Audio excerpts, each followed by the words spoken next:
পর্ব ৪ শেষ রাতের আর্তনাদ। রাত ১:৪:৫। সোহেল, মীরা আর তিয়াশা তারা দৌড়ে বেরিয়ে এল বেসমেন্ট থেকে। কিন্তু বাইরে ছিল শুধুই মৃত্যু। রাস্তায় পড়েছিল ছিন্নভিন্ন দেহ। চারপাশে শুধু গর্জন, হাত চিবানোর বিকট শব্দ আর ক্ষুধার্ত জানোয়ারদের হিংস্র চোখ। দূরে একটা ল্যাম্পপোস্টের নিচে দাঁড়িয়েছিল রবি। সে কাঁপছিল।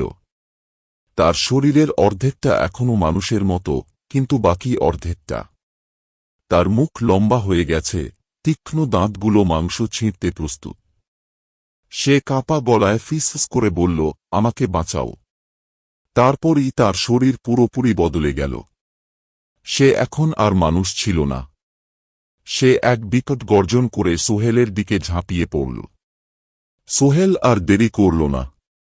সে ছুরিটা শক্ত করে ধরে রবির পেটের মাঝখানে বসিয়ে দিল। রবি থমকে গেল। কয়েক সেকেন্ডের জন্য তার গা কাঁপল, তারপর সে মাটিতে পড়ে গেল, তার দেহটা ধীরে ধীরে নিস্তেজ হয়ে গেল। মীরা আর তিয়াশা আতঙ্কে চেঁচিয়ে উঠল।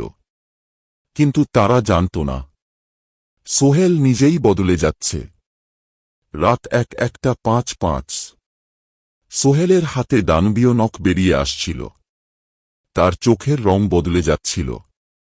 তার দাঁত লম্বা হচ্ছিল। না, না, না, চিৎকার করল মীরা, কিন্তু কিছুই করার ছিল না। সোহেল নিজেকে ধরে রাখতে পারল না। সে ক্ষুধার্ত ছিল। তার সামনে ছিল মীরা আর তিয়াশা।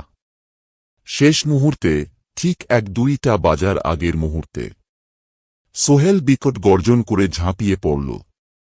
রাত ১:০২টা। দ্বিতীয় চাঁদ ধীরে ধীরে ম্লান হয়ে গেল। নন্দীগ্রামে আর কোনো মানুষের অস্তিত্ব রইল না। শুধু ছিল রক্ত, হাড় আর পূর্ণিমার নীরবতা।